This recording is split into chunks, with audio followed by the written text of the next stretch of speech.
大家好，欢迎来到中老年之音，希望大家都过得愉快。感谢您的订阅和忍耐，我们每天都陪伴您。曾国藩说过，早年经不得顺境，中年经不得闲境，晚年经不得逆境。年轻的时候没啥阅历，吃点亏，受点苦，总是好事。中年的时候正是做事业的好时机，尽量不要让自己太闲，勤奋点赚钱，总是好事。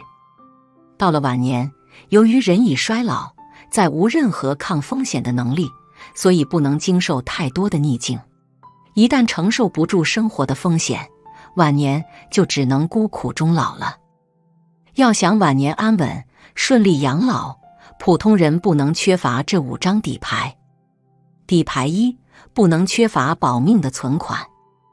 年轻人也好，中年人也罢，亦或是老年人，都怕穷病沾身。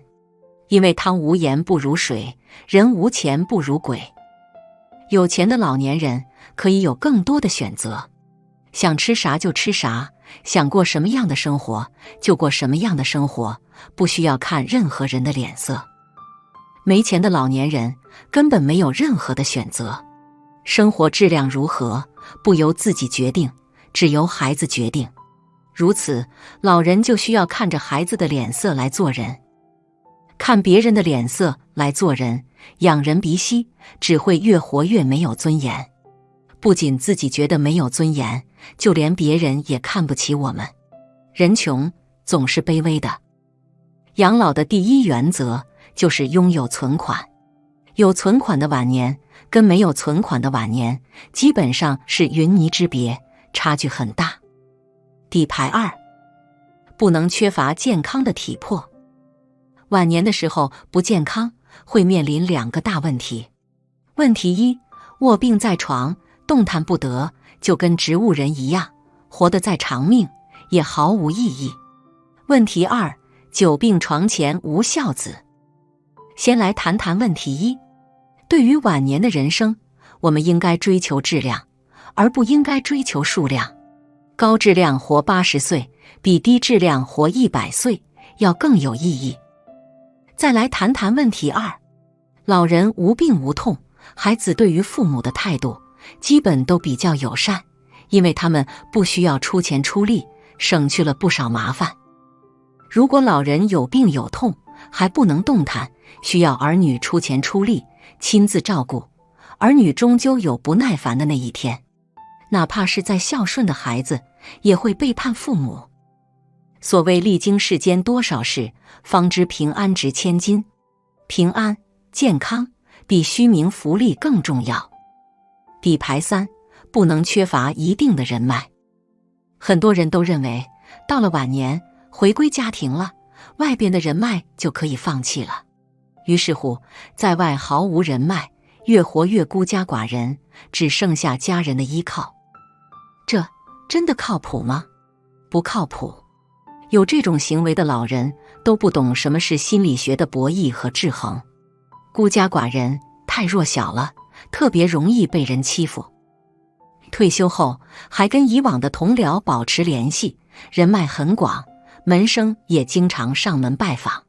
孩子们对于老人绝对不敢有任何的不敬，只会乖乖听话，不敢轻举妄动。B 退休后放弃了所有的人脉，变成了毫无圈子依靠的孤家寡人，就跟软柿子一样。孩子们对于老人就会看不起，越是看不起，越是不尊重老人。人性都是欺软怕硬的，外边的人脉要重视，家里边的关系也是重视。如此一内一外保持平衡，当事人的处境才会安稳无忧。底牌4，不能缺乏留一手的策略。有这样一句话，既要有最好的准备，也要有最坏的打算。最好的准备，那是用来过更好的日子的；最坏的打算，那是用来应对生活的风险的。这就是所谓的留有余地。举个例子，到了分家产的时候，父母要不要将全部的家产都分给孩子呢？答案是一半一半。要给孩子一定的家产，稳住孩子，也要留一部分在自己手上，给自己留余地。倘若都给了孩子，一旦孩子不再孝顺父母，父母将毫无选择的余地。反之，只给了一半，父母还有一半，哪怕孩子不孝顺父母，父母也能有其他的选择。留一手，在任何时候都显得特别重要。说句不好听的话，我们不给自己留一手，生活就会将我们逼到角落当中，到那时候就追悔莫及了。底牌5，不能缺乏拿捏人性的智慧。古时候的皇帝在晚年的时候，为什么会将禁卫军的大权掌握在自己或者自己人的手上？因为信不过身边人，怕太子、皇子们来夺权。隋文帝杨坚聪明了一辈子，可就是晚年犯糊涂，将全部大权都给了儿子杨广。杨广趁着杨坚养病，就等不及了，亲手弑父，杀了隋文帝杨坚。只要我们翻阅历史，就会发现，不论在底层还是在皇家，像这种晚节不保的事儿数不胜数。如何才能避免晚节不保呢？就需要当事人懂得拿捏人性。拿捏的本质就是制衡。在一个局势当中，只要我们的实力占据上风，那我们就安全了。日本作家南木欣通过对多位退休人士的观察与采访，他发现退休后生活如意的不足而20%。很多人退休后需要一段时间的缓冲，才能慢慢适应退休生活。很多人每天早晨醒来，不知道自己该做什么，除了下楼锻炼、买食材，一天的时光不知道如何打发。据有关数据显示，2023年我国人均寿命预计为77岁。我们女性50岁退休后，往往还有几十年的自由时光要度过。那么，如何有体面、有尊严、有活力地过好属于自己的退休生活呢？便成为很多人需要思考的问题。我今年53岁，退休3年，我用自己3年的时光摸索出来的经验，跟大家分享一下我是如何过自己的退休时光。1. 要有自己的兴趣爱好。退休前，我就跟随太极拳师傅学练了10几年的杨氏108太极拳。在即将退休的那一年，我又在网络里付费跟随自媒体写作老师学习写文章。因为有了这2个爱好，我觉得3年的退休生活很惬意、舒心。尤其是在不能下楼的那些日子里，我跟随着写作老师一步步地学练写作。每天在客厅里做几个太极拳式子，也是在那会儿，我琢磨出一套原地打太极套路的方法。即使不能下楼的时光，我也能在家自娱自乐。通过网络跟志趣相投的人一起前进。2. 放慢生活节奏。女人到了50岁退休的年纪，要学会作家薛小婵所说的那样，把心往回收，把生活过得慢一点，有些仪式感，在家里也能过出诗意远方的感觉。细细的做饭，慢慢的吃，遇事不着急，走路要看着脚下，轻言细语的说话，凡事慢3分，意外少10分，把生活节奏放慢些，便能安详稳妥地度过晚年。3. 调整好心态，正确对待老去。衰老是自然规律，要调整好心态，正确面对自己的衰老。既不要过于焦虑，也不要过度医美。刚退休的时候，有姐妹邀约一起去做皱纹滴了，不是心疼钱，而是觉得没必要。看看那些没有医美的明星，就该明白，自然老去是多么的从容、淡然、优雅。衰老是一种成熟，也一份睿智。心若年轻，岁月不老。腹有诗书气自华，岁月从不败美人。余生做个有智慧的老人，无惧衰老，坦然老去。4. 善待身边的人。退休后才是真正过自己的日子，善待身边的人，不仅把还在上班的老伴照顾好，还要注意他的情绪变化。此时是我们女性的更年期，也是男性身体改变的时候。善待了老伴，晚年就多了一双眼睛和拐杖；善待了孩子，晚年就多了温暖的亲情；善待亲人，晚年就会有很多你意想不到的温情围绕着你。岁月悠悠，光阴荏苒，晚年还能与老伴牵手，夕阳落日看余晖，与亲朋好友小聚，那也是一份美好的福气。5. 学会独处，不多管闲事。退休后要学会独处，一个人的时光很美，不必为了合群而去浪费自己的时间。当你享受到独处的美好后，你会感觉到此时的生活才真正属于你自己。退休后，不要过多地参与到别人的生活里，学会两耳不闻窗外事，一心只过自己的日子。子女的生活不必指手画脚，别人的闲事少管少听。既不要在别人的眼光里寻找自己的存在感，也不在别人的评论感受自己的成就感。过好自己的日子，闲事少管，闲话少说，做个心存善念的退休人。6. 适度养生，无事勤锻炼。培根曾说过，健康的身体乃是灵魂的客厅，有病的身体则是灵魂的禁闭室。没有健康的身体，在繁花似锦的晚年也终会化作海市蜃楼。所以退休后的首要任务是积极主动地去锻炼身体，适度地保养身体。养生的核心是养心，把心养静了，自然一切也就平顺了。退休后最少要保持1年1次的体检，无病做预防，有病早发现。经济学家林采宜曾说过，退休只是人生的一个拐点，此处叶落，别处花开。退休后的人生决定我们晚年的生活，想要真正过好自己的晚年生活，就要学会未雨绸缪地规划好现在的退休生活。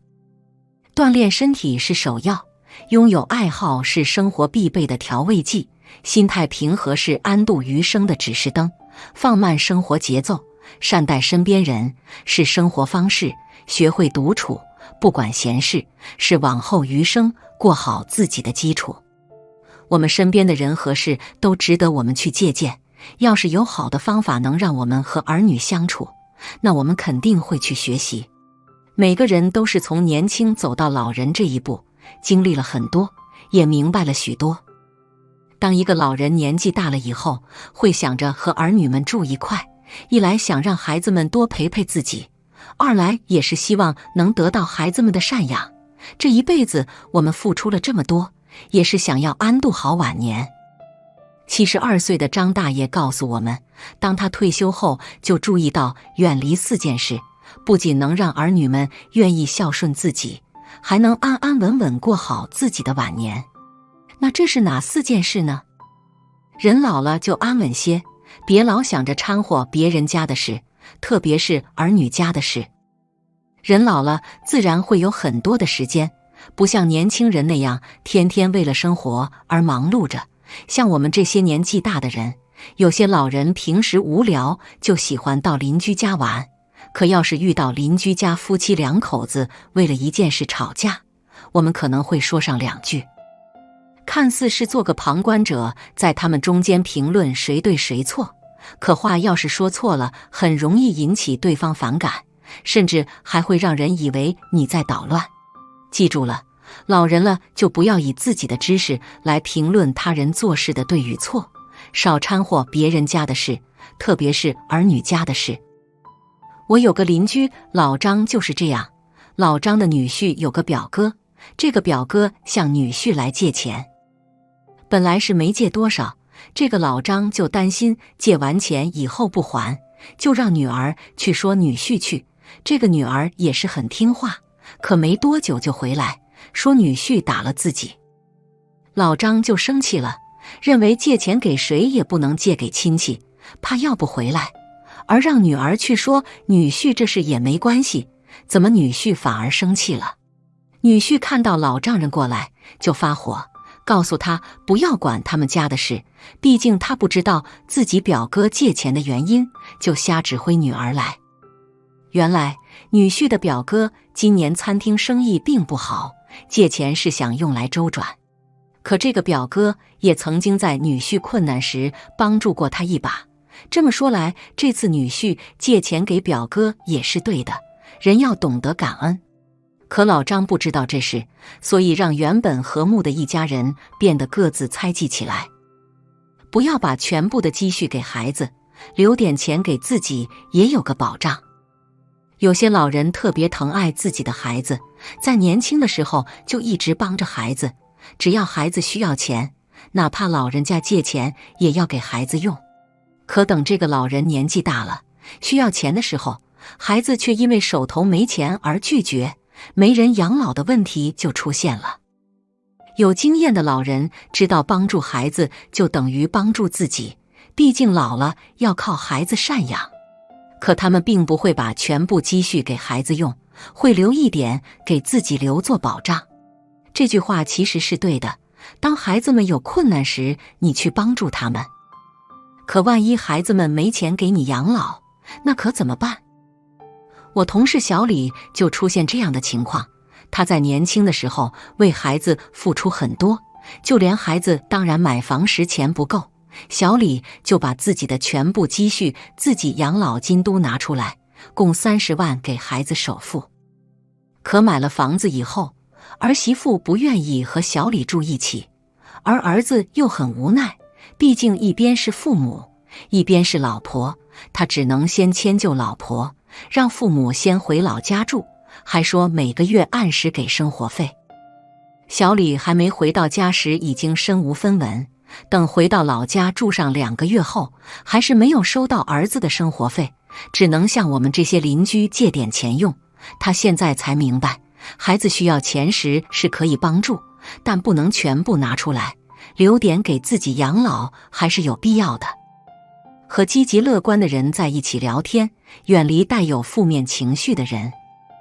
年轻的时候，要是生个病就去医院，那时自己还能自理，兜里也有钱，即使是感冒的情况下，体质好的人第2天就好的差不多了。可年纪大的人可就不同了，生了病不仅自己难受，还会让儿女们担心。记住，年纪大了以后，多和积极乐观的人在一起聊天，远离带有负面情绪的人。生气对自己身体不好，而且还会孩子们担心。这句话其实是对的，一个原本开心的人，要是和不开心的人经常在一起，自然也会改变郁郁寡欢。我今年72岁，2年前我回了趟老家，看望自己小时候的伙伴。我记得还没离开家乡时，他还是一个很乐观的老人，谁要是和他聊天，总能被他逗乐。可这次回去，我发现了不一样的现象，就是这个伙伴总是躲在屋子里，不爱出门。一开始我还以为他怕冷，体质变差，可当我和他聊了一会儿才明白，原来自己的儿媳妇经常出去打牌，难免有一些坏习惯和负面情绪带回来。我这个伙伴就是因为经常听到儿媳妇说的一些话而变得闷闷不乐。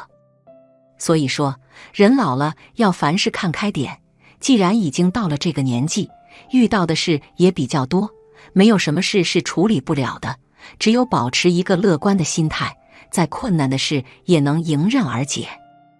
孩子要是需要咱们帮忙，咱们能帮就帮，不要仗着自己是长辈就懒惰。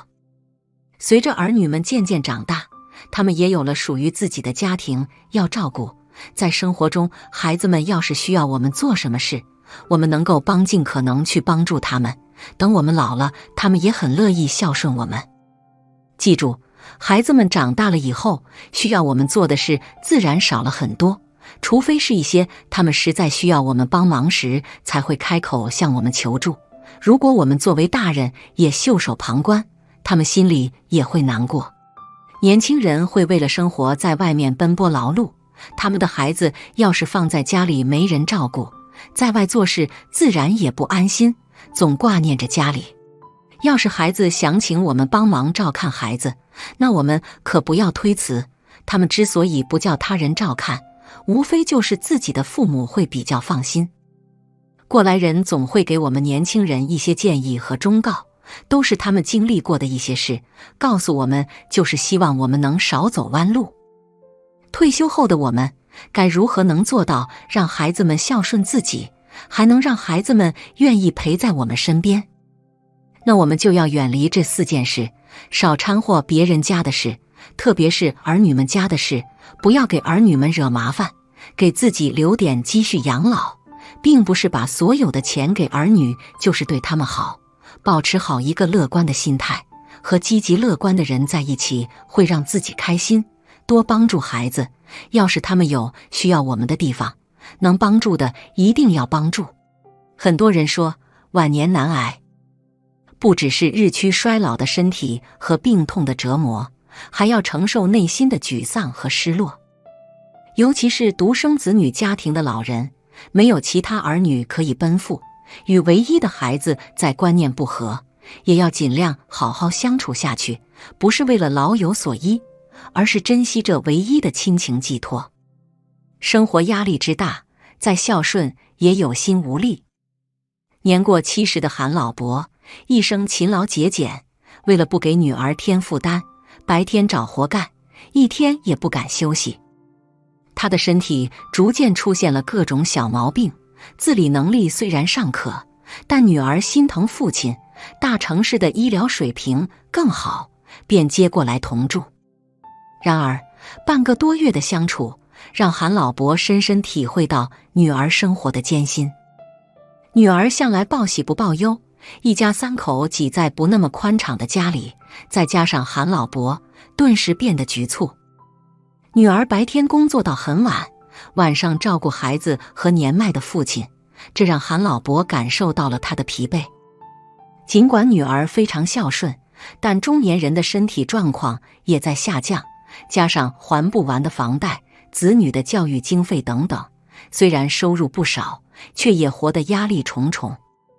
有时候真的不是怠慢了父亲，而是女儿的精力实在有限，她也非常无奈。女儿的焦虑不太想让韩老伯知道，但父亲看在眼里，始终无法释怀。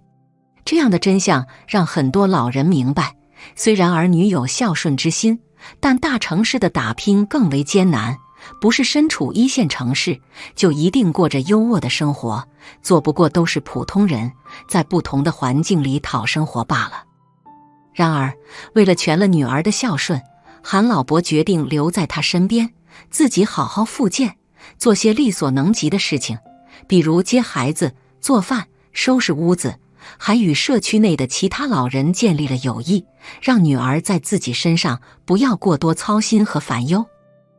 养老还要看自己的经济实力，无论儿女都是锦上添花。大城市的医疗水平的确很高，但随之而来的还有高额的费用和排不完的队。韩老伯深深感受到1线城市与家乡的差距，人文关怀的确高出很多，可生活的其他方面压力也大。要想过得舒适，势必要有一定的经济基础，但老人的一场病，很可能就让一个家庭瞬间回到打拼之前。因此，韩老伯开始了解更科学的养老方式，比如带有完善医疗能力的养老机构。不问不知道，一问吓一跳，那种地方虽然环境好，却也要支付相应的高额费用，对自己来说简直不敢想象。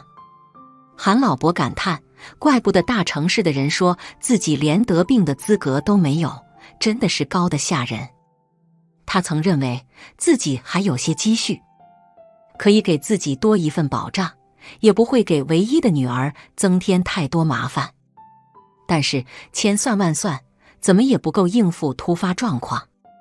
于是韩老伯为了减轻女儿的焦虑和负担，主动参与社区的工作，想着能赚一点是一点。韩老伯这一举动得到了女儿女婿的强烈反对，一是他们认为父亲这样让自己心疼，二是挣的这点工资只是杯水车薪，一旦发生意外，还不够医药费。但是韩老伯却引领了整个社区的老人一起工作的潮流。老人们互相向别人的家人解释着这样做的好处，既然得到了儿女的悉心照顾，自己也理应多做些事，就算不为了增加收入，最起码还觉得老有所用，生活也充实和健康起来。我65岁去养老院探望了67岁前同事后，我当天就把工资卡挂失了。那天阳光正好，微风不燥，我一个65岁的退休老人，怀着一份对老同事的思念，踏上了前往养老院的道路。我想见见那位曾与我并肩作战多年的前同事老李。老李今年67岁，比我大了2岁。想当年，我们一起在工厂里挥汗如雨，共同度过了许多欢乐和困难的时光。虽然退休后我们各自忙碌，但心中的那份情谊却始终没有淡去。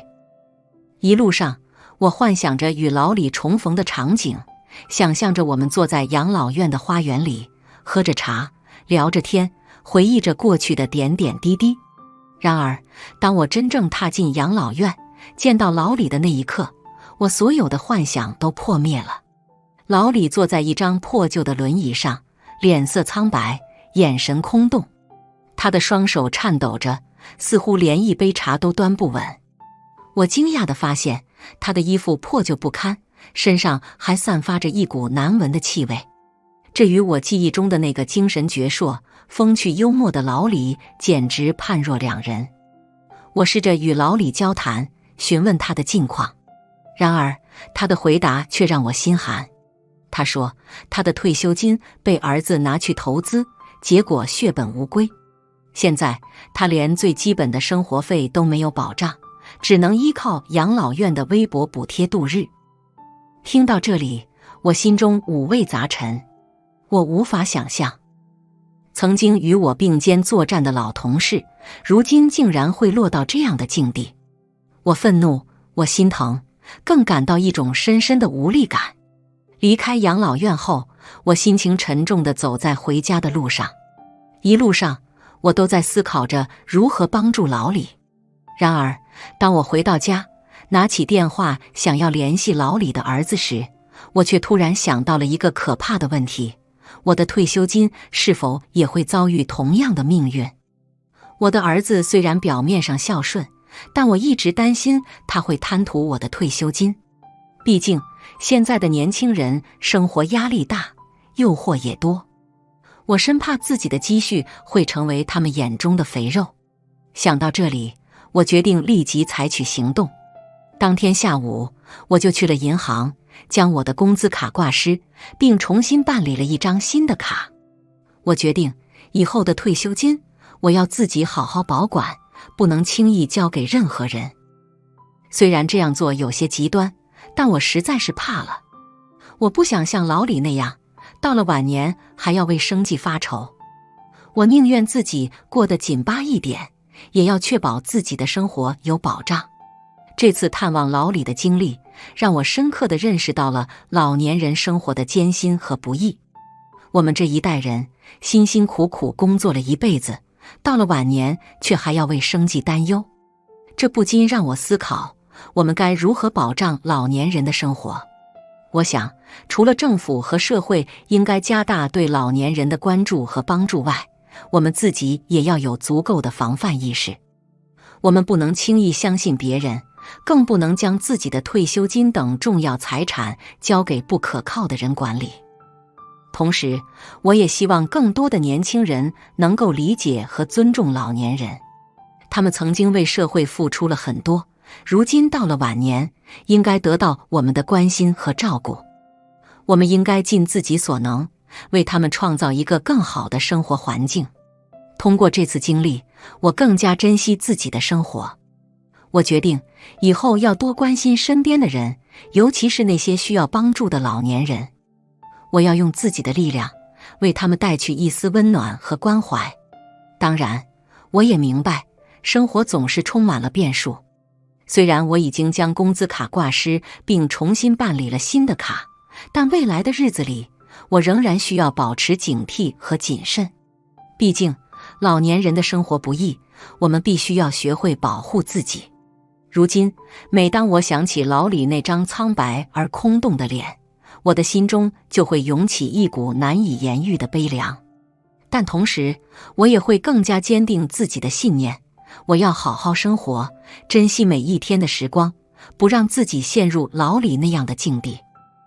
最后，我想说，老年人的生活需要我们每个人的关注和帮助，让我们一起行动起来，为他们创造一个更加美好、温馨的晚年生活吧。这篇文章到此结束，但我的思考并未停止。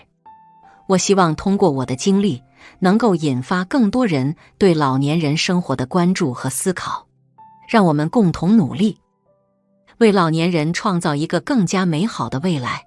同时，我也呼吁年轻人要更加理解和尊重老年人，他们是我们社会的宝贵财富，他们的经验和智慧值得我们学习和传承。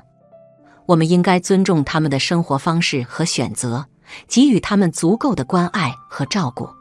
此外，政府和社会组织也应该加大对老年人的关注和投入，制定更加完善的养老政策，提高老年人的生活质量，让他们能够安享晚年。自那天挂失工资卡后，我变得更为谨慎和警觉。我开始密切关注身边的人和事，生怕一不小心就陷入困境。同时，我也开始反思自己的生活方式和价值观。我开始更加珍惜与身边人的相处时光，尤其是那些陪伴我走过风雨岁月的老朋友们。我们经常聚在一起，喝茶聊天，回忆过去，分享彼此的生活点滴。这些时光让我感到无比温暖和幸福。此外，我也开始关注自己的身体健康。毕竟，身体是革命的本钱，没有健康的身体，一切都无从谈起。我开始注重饮食和运动，努力保持一个良好的生活习惯。然而，生活的变化总是让人措手不及。就在我以为自己已经做好了充分准备的时候，一个意想不到的消息传来，我的儿子遇到了经济困难。我知道，作为父亲，我应该尽力帮助儿子渡过难关，但是我也不能轻易地将自己的退休金交给他，毕竟那是我晚年生活的保障。于是，我决定与儿子坐下来好好谈一谈。我告诉他，我理解他的困境，但我不能直接将钱交给他。我建议他寻找其他途径解决问题，比如找一份兼职工作或者向银行贷款。同时，我也表示愿意在力所能及的范围内给予他一些帮助和支持。经过一番深入的交谈，儿子终于理解了我的想法。他表示会努力寻找解决问题的办法，不再依赖我的退休金。通过这次经历，我更加深刻地认识到，与家人的沟通和理解是非常重要的。我们不能因为亲情而盲目的给予，也不能因为担心而过分的限制。只有相互理解、相互支持，我们才能共同度过生活的难关。现在，我已经重新办理了工资卡，并开始规划自己的晚年生活。我会继续珍惜与身边人的相处时光，关注自己的身体健康，同时也会保持警惕和谨慎，确保自己的生活不受外界干扰。我相信，只要我们保持一颗乐观、积极的心态，勇敢面对生活的挑战和变化，我们就能够度过一个幸福、安康的晚年。老家拆迁，补偿了4套房，妈妈全部给了弟弟，还让我替他买家具。翠花从小就被妈妈教育着要对弟弟好，还说弟弟是家里唯一的男孩，只有他好，以后他嫁人才有人撑腰。后来弟弟考上重点高中，家里却没钱供姐弟俩读书了，正在上高中的翠花就干脆辍学去打工，挣钱给弟弟读书了。幸好弟弟争气，不只顺利考上了大学，毕业后就留在了城里工作，还交了一个城里的女朋友。准弟媳家境不错，父母也算开明，只是要求一定要在城里买房才能结婚。翠花家里能把弟弟供出来已经很不容易，哪里还能买得起房？就算是凑个首付都不可能。弟弟刚毕业没几年，也攒不下几个钱，翠花嫁的也是普通人家，自己都还是住在一套老破小里。翠花眼看着弟弟和女友感情日渐深厚，却因为没有房子一直不能结婚，真是心急如焚。就在这个时候，老家的房子突然拆迁了，一下子赔偿了4套房子，还有80万块钱。妈妈拿到拆迁款，就打电话让翠花回家。她想着这下弟弟总算是有房可以结婚了，自己虽然不能跟弟弟比，至少也能分1套房子，再不济也能拿到一点钱来给家里的老破小添置一点家具吧。谁知回到家，妈妈直接拿了40万给他，却说4套房子都是弟弟的，还让他拿着这40万帮弟弟的新房买上全套家具。妈妈的说法是，弟弟一直在读书，对这些事情不太在行，让翠花帮忙挑选，省得被骗了。翠花只觉得心都凉了，她一直知道自己在妈妈心中没有弟弟重要，却没想到却是一点分量都没有。满怀心思的翠花刚回到家中，弟弟就带着女友上门来了。弟弟一进门就很高兴地对翠花说：“姐姐，我们下个月终于要结婚了，老家拆迁分了4套房子，妈妈说把房子全部给我，我不用买房了。”翠花真心实意地对弟弟说：“恭喜你们，终于要结婚了。”弟弟又说：“妈妈没有跟你说过什么话吗？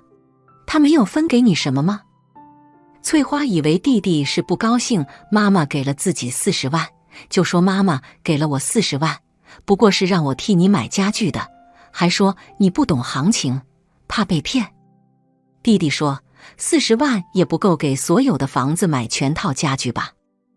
翠花苦涩地说：“可是我手里也没有多余的钱了。”弟弟拿出一张卡，放到翠花手里说：“这里有25万，你拿去买家具吧。”翠花赶紧把卡还给弟弟说：“我这老房子还需要买什么新家具呀？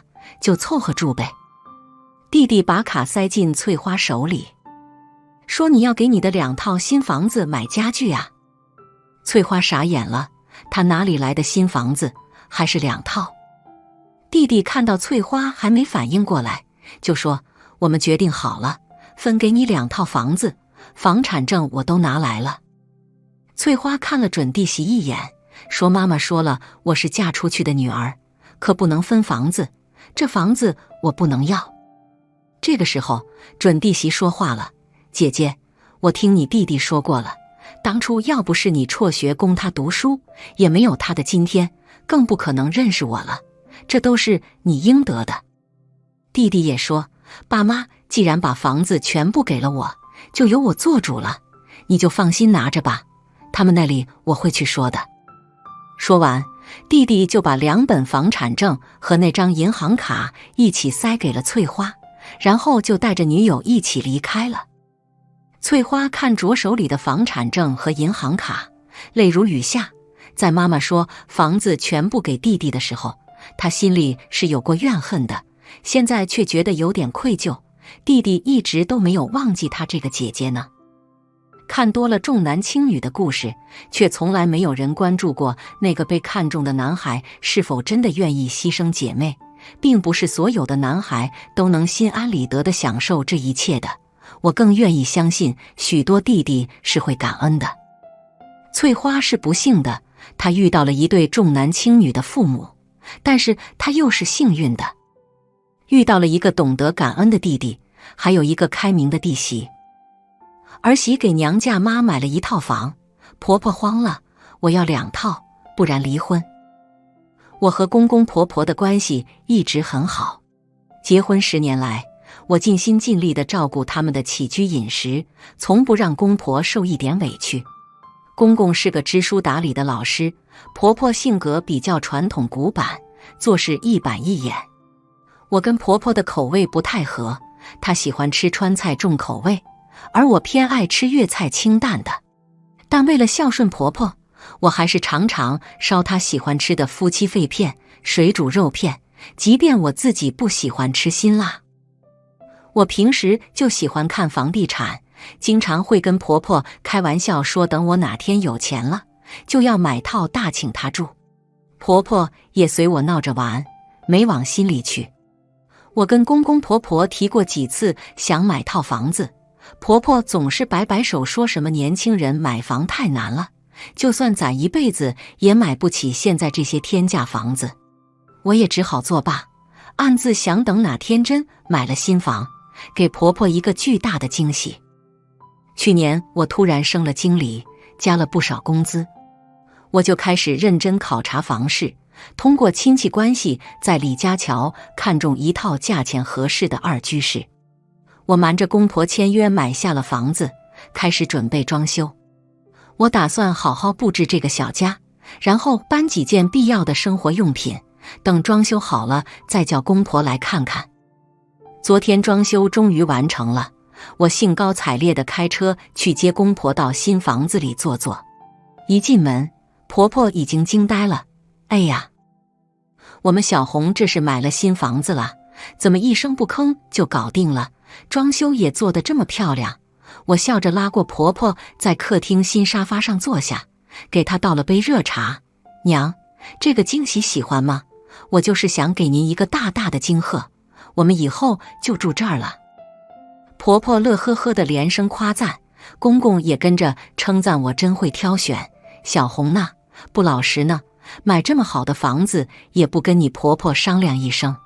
不过这房子位置好得很，阳光充足，通风好，以后你婆婆就搬这里和你住吧，到时候我天天来看你们。我正想再跟婆婆强调以后这里就是她的家时，婆婆突然沉下脸，严肃地问我，我的房子呢？你就给自己买了套房，没有给我准备房子。我一下怔住了，婆婆这是什么意思？我诧异地解释道，娘，这房子就是买来给您住的呀，我攒了1年工资才买下的，是给您的惊喜啊。婆婆重重地一拍茶几，眼睛通红地吼道，我要2套房子，你怎？婆婆重重地一拍茶几，眼睛通红地吼道，我要2套房子，你怎么就买了1套？你打算公公我和你长年累月住在一起不分开吗？我还指望你以后会给我单独准备1套房子呢。我吓了一跳，赶紧起身讨好的劝道，娘，您听我解释呀，我攒了1年的工资都花在这套房子上了，这已经是我的极限啊。我也想留点钱给爸妈买套小房子，所以只买了1套。您看我们这房子空间也不小吧，东西一应俱全，公公您也说风水好，以后天天过来住吗？婆婆一听更加怒不可遏，高声训斥我，我跟那老头住一块多么不方便，你不明白吗？再说了，你一个做儿媳的，竟然先想着给自己爸妈买房，而不是先给娘家老2口准备好房子，你也太不孝顺了。像你这么没道德的小贱人，我儿子还真是眼瞎了才会娶你。这样吧，你赶紧把房子买来，不然后果你自己承担，干脆就给我离婚。我听了心里一沉，眼泪不受控制地夺眶而出。公公见状也赶紧劝婆婆，老婆，你冷静点，小红已经很孝顺我们了，攒了1年工资买这个房子就是为咱们准备的，咱们夫妻也住一块，没什么不方便的，小红再努力争取嘛，慢慢都会解决的。婆婆完全听不进去，指着我的鼻子大骂，就是你们父子俩太溺爱她了，所以她才会这样不把老人家放在眼里。我再说最后一遍，她如果还想要这个婆家，就马上去买房子给我住，如果今晚之前房子还没买到手，明天你就给我滚蛋。婆婆冷着脸把头一扭，没门儿，不买就是不孝，你自己选吧，说完，她转身就往外走。我急得直跺脚，赶紧追上去，跪在婆婆脚下，拦住她继续前进。娘啊，您就别生我的气了，我真的知错了，我向您下跪请罪，求您再给我。我急得直跺脚，赶紧追上去，跪在婆婆脚下，拦住她继续前进。娘啊，您就别生我的气了，我真的知错了，我向您下跪请罪，求您再给我一个机会吧。婆婆冷冷地看了我一眼，正要开口，我赶紧抱住她的大腿，痛哭道：求您了娘，我会继续工作，加班加点，会想方设法攒下钱再买房的。我是您的儿媳，您就别丢下我吧。我激动地连声道谢，婆婆这么快就消了气，我真是太感激了。婆婆回到房子里坐下，公公赶紧过来劝她开心点，别生气了。我看婆婆脸色好了一些，就赶紧把她最爱吃的香酥鸭和麻薯棒端过来，还给她倒了杯开水。婆婆这才勉强笑了笑，说了声谢谢。这一闹腾，婆婆也就待了不到1个小时，就急着回家了。公公开车把她送回去，我一个人在新房里坐着发呆。回想起刚才婆婆那强硬的态度，我心里才重重一沉。买房的事情，婆婆绝对不会就此善罢甘休的。2套房子是硬性要求，如果我还想要这门亲，就只有想方设法攒下钱再买1套房了。于是我开始跟朋友一个个打电话，将情况原原本本地说了，并恳请他们能否借我一些钱。我的几个要好的朋于是我开始跟朋友一个个打电话，将情况原原本本地说了，并恳请他们能否借我一些钱。我的几个要好的朋友虽然觉得我婆婆太不可理喻，但也表示钱真的不够借我。就在我几乎要泄气时，大学同学丁然打来电话说可以借我50万，这给了我最大的希望。于是在丁然和其他几个同学的帮助下，我总算凑到了房子的首付和税费。接下来就是金融公司贷款买房的事了。我四处奔波办手续，终于在月亮河看中1套3居室，位置比之前买的2居室还好。我打算就把这套房子送给婆婆。签约当天，我高兴极了，这下婆婆总该满意了吧。我迫不及待地把婆婆接到新买的房子里参观。她一踏进门就高兴得两眼放光，不停地在每个房间里转来转去。我爽朗地对婆婆说：娘，您喜欢这套房子吗？这以后就是您的喽，我已经买下来了，以后您搬过来住，我也会常常回来陪您的。我忙抱着婆婆安慰她别说这些了，只要她以后别再为难我就好。婆婆擦干眼泪，一边夸奖我真是个好儿媳，一边四处参观这套3居室。她最喜欢的就是主卧超大的飘窗，站在上面能看到小区湖景。以后我就为鸭子了婆婆像个孩子似的高兴地说。我看婆婆那么开心，心里的大石头这才落地。公公也赞不绝口：小红，你真勇敢，一个人就能承担起买2套房的重任，还真不是一般的女子能做到的。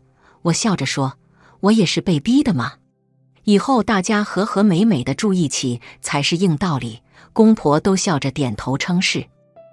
买房子的风波终于过去，我和公婆的关系比以前还要亲密。有一次，婆婆突然约我去商场购物，我有些讶异，平时婆婆很少主动找我出去逛街的。我们去了越秀城附近最大的购物中心，婆婆拉着我去看起各种名牌衣服和包包。我跟不太上婆婆的节奏，她已经拎了5、6件打折优衣，躬身试穿。哎，娘您怎么突然买这么多衣服啊？我疑惑地看着婆婆把几件外套递给导购小姐结账。婆婆笑眯眯地看我：傻丫头，这都是给你买的，上次那事娘确实理亏你了。你也不是因为自己想买房子，而是逼着你去买的。这些衣服不算赔礼，就当娘送你的礼物吧。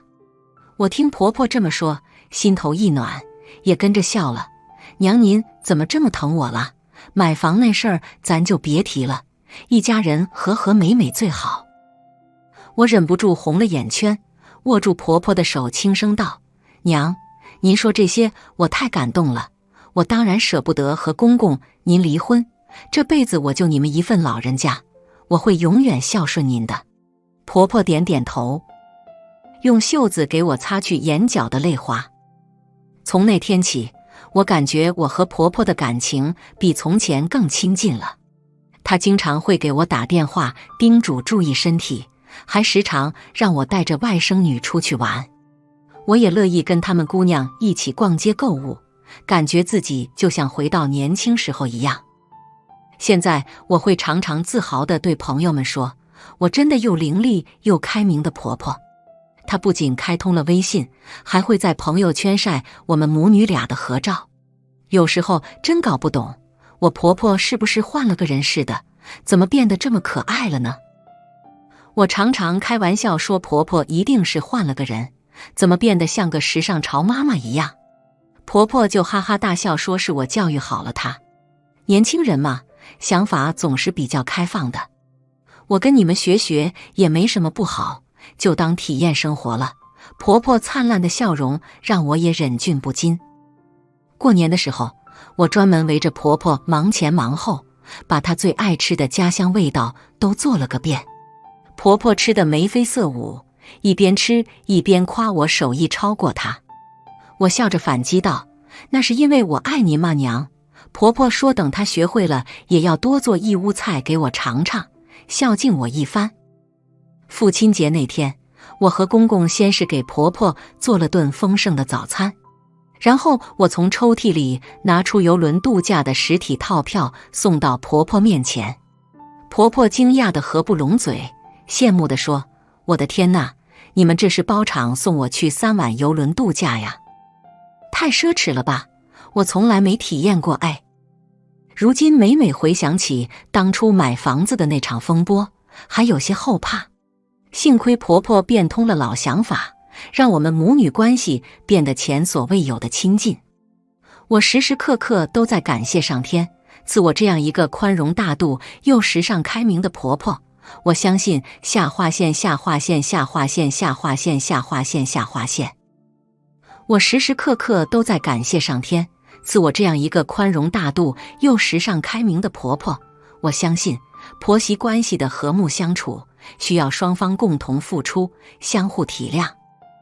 就像我和婆婆的关系能走到今天，我们两个都有不少的妥协与让步。我学会主动学婆婆的口味，做她喜欢吃的菜，婆婆也开始尝试接受我的建议，学会使用智能手机、淘宝购物。渐渐的，通过生活上的磨合，我们找到了相处的共同语言，这才有了现在的感情基础。有一次，我的闺蜜小芳向我咨询，她总觉得婆婆偏心，对小舅子一家更照顾。我提醒小芳，这其实是正常的家庭关系，婆婆和亲生儿子感情天然要密切一些，关键是看你的内心是否能够谅解、包容。